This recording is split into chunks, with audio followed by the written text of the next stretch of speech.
In today's video, I've got 10 real-life texture solutions for your watercolor painting. So in today's video, I'm going to give you some ingenious solutions for finding texture on specific items that you might want to paint. I think you're going to find it really interesting and enjoyable, so let's get started. Have you ever tried to paint anything like an egg or a vase that's got really fine speckles on, and you think to yourself, well, splattering or dotting with the paintbrush is going to look too amateurish, the marks are going to be too big and they're not going to look very realistic? Let me show you a really clever solution for getting a beautiful fine speckle.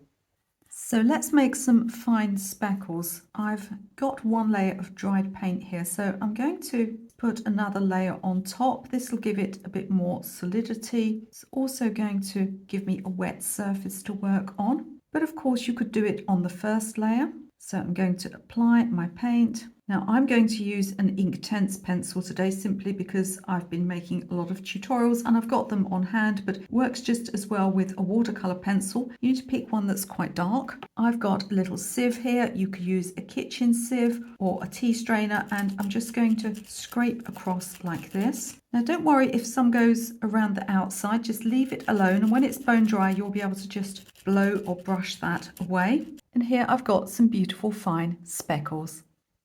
Our next texture solution is just what we need for getting that effect of waves breaking on the beach. People often try and do this with masking fluid, but it really doesn't look right at all. It always looks very harsh and very strange. I've got a much more natural solution for you. Have you ever tried to paint breaking waves using masking fluid to mask out the white waves? It doesn't work very well. It always looks quite unnatural. Here's a better solution. I've got some candle wax here. Now, candle wax barely shows at all when applied to watercolor paper. It'll pick up on the bumps of the paper. You need to apply it carefully, and I would test it out before using it on a painting, as it can't really be removed. Now we can come down from the top with our sea color. See how it starts to hit and resist those areas. Let's come up from the bottom with a sandy yellow color. As the areas hit and overlap, you'll get a little bit of green, but you'll see this naturally anyway where waves hit a beach. Try this in your own paintings. It works so much better than masking fluid. Another time when people sometimes use masking fluid is for getting a sun or a moon in the sky. This can look a little bit too hard-edged and too harsh. I've got a really clever technique for you. It was taught to me years ago by a student of mine. All you need for this technique is a coin and some paper towel, and we're going to apply our sky color like this. Now, this could be a night scene. You might want to go quite dark. It could be a sunset. You might want to add some pink or purple. Whilst your paint is still wet, wrap your coin tightly, press and lift. This gives a really beautiful effect. You can always, if it's a sunset, add some streaks of color across the top as well. You get a much more natural look than you do with masking fluid. I actually think this one looks more like a moon than a sun, but you can use this technique for either. Now, we're all learning all the time, and I learn from you as well. And last week, somebody in my comments suggested this texture technique, and I played around with it. It's actually really good for painting tree foliage. Now, you can use all sorts of things for painting foliage on trees and bushes, but this one is really interesting, so let's give it a go.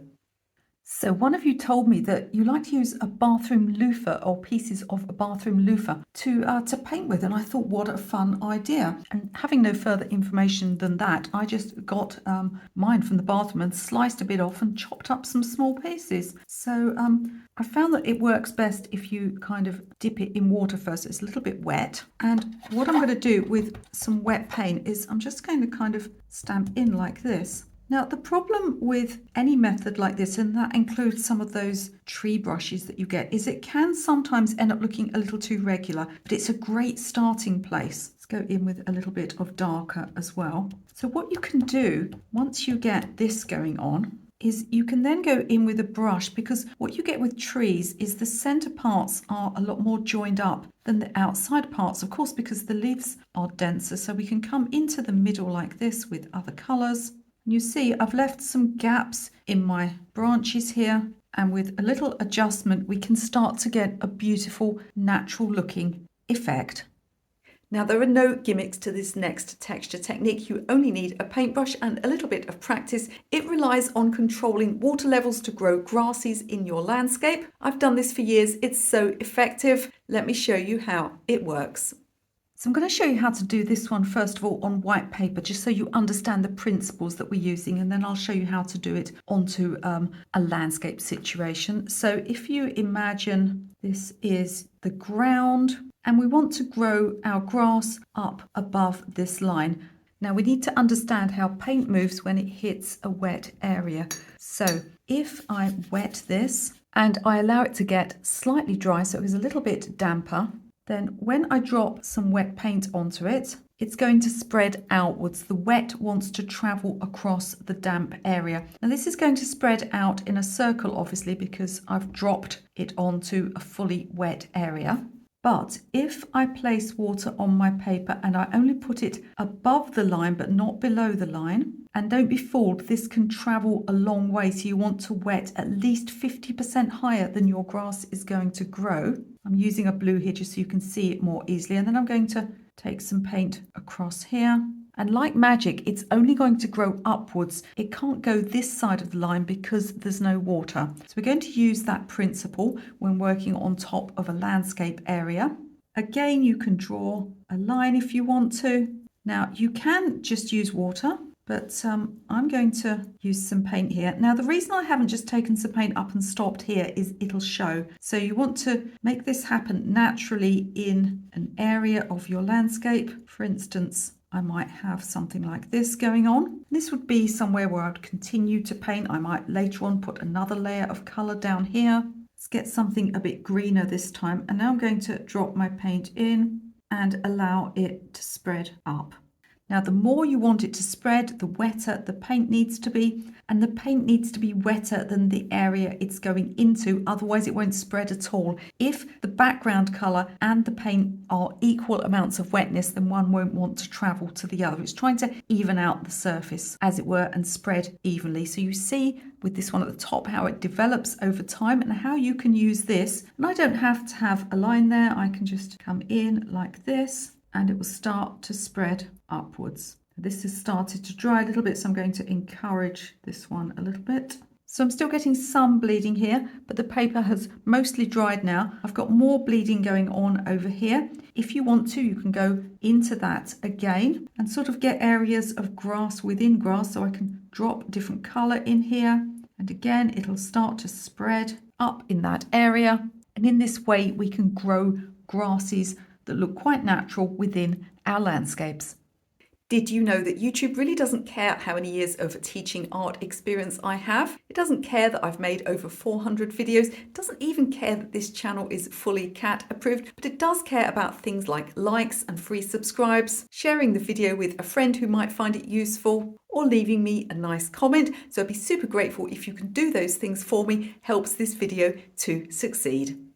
This next technique is an absolute go-to for me when I'm painting wood, particularly things like driftwood or bark up close when you've got all of those little lines. This will make it so much easier. So I'm going to use a knife to make some scratches. Now you can do this on your paper before you apply your paint, but you will actually get stronger, darker marks if you work on wet paint. It's just a little more dangerous because obviously the paper is more fragile when it's wet. And what we're going to do is we're going to scrape along like this.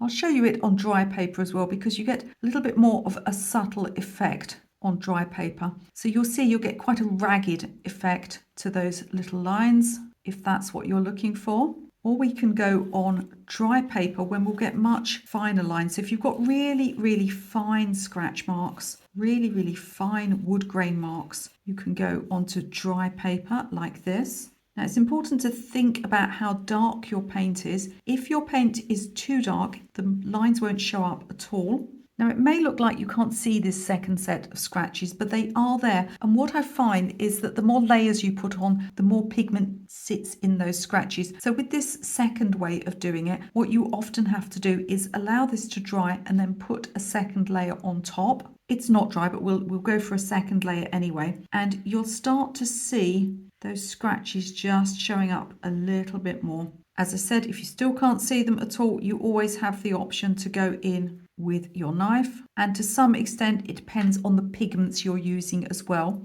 And for very fine, light coloured wood, often it works best to put the scratches on first. But you can see how effective this technique is, however you choose to do it.